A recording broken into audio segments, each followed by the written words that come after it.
शास्त्रों में वर्णन आता है कि भौतिक दुनिया में, ये मटेरियल वर्ल्ड में जितना हमको किसी चीज़ से एंजॉयमेंट मिलता है, प्लेजर मिलता है, उससे लाखों करोड़ों गुना प्लेजर स्वर्ग में होता है।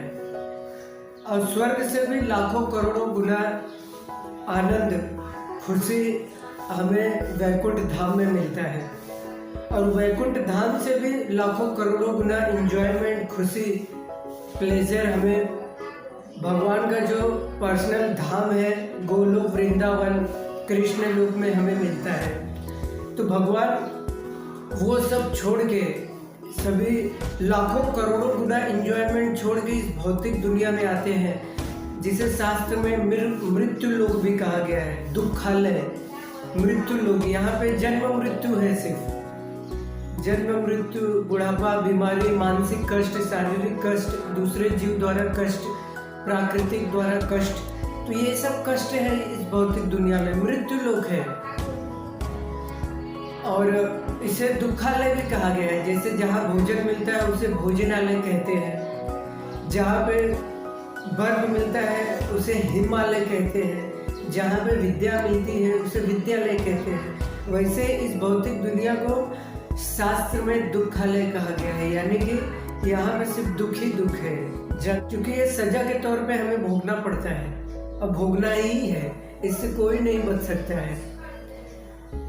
जैसे कानून का नियम हम तोड़ दें तो हमें जेल में सजा भुगतना पड़ता है, उसी तरह जब हम भगवान के नियम को, लॉ ऑफ गॉड को ब्रेक करते हैं, तो हमें इस भौतिक दुनिया में आके, इस मटेरियल वर्ल्ड में आके हमें जन्म मृत्यु, बुढ़ापा, बीमारी, मानसिक कष्ट, शारीरिक कष्ट, दूसरे जीव द्वारा कष्ट भोगना ही पड़ता है, उससे कोई नहीं बच सकता है। और भगवान इस भौतिक दुनिया में आके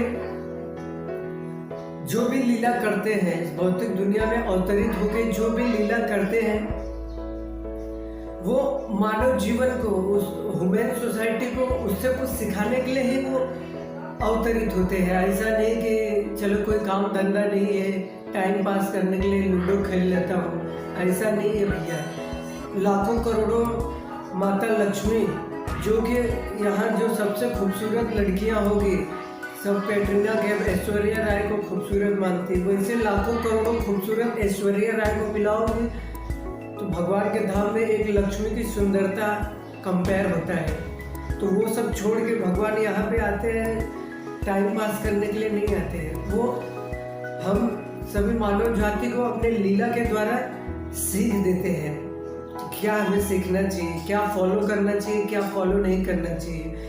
तो भगवान, आपने देखा होगा, चाहे भगवान कृष्ण हो, चाहे भगवान राम हो, उन्होंने पहले गुरुकुल में गए, आध्यात्मिक ज्ञान लिया, और उस आध्यात्मिक ज्ञान लेने के बाद गुरु का सम्मान किया, गुरु साधु शास्त्र की रक्षा किया, और उस धर्म के रास्ते पे चलते हुए देश की सेवा किया, मानव की सेवा किया, पत्नी धर्म निभाए, बेटे का धर्म निभाया, पिता पुत्र का धर्म निभाए, सभी धर्म निभाए।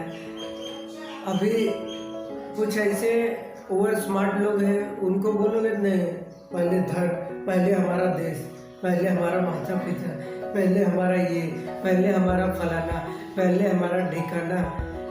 धर्म सबसे इम्पोर्टेंट है। बिना धर्म का अगर आप कोई भी चीज़ करते हो तो वो व्यर्थ है, ये शास्त्र बोलता है, मैं नहीं बोलता। अगर आप कोई भी कार्य कर रहे हो, उसमें भगवान विष्णु का नाम नहीं है, भगवान कृष्ण का नाम नहीं है, या कोई भी कार्य कीजिए भगवान कृष्ण को सेंटर में रख के अगर आप कार्य नहीं कर रहे हैं तो वो आपका कार्य व्यर्थ है।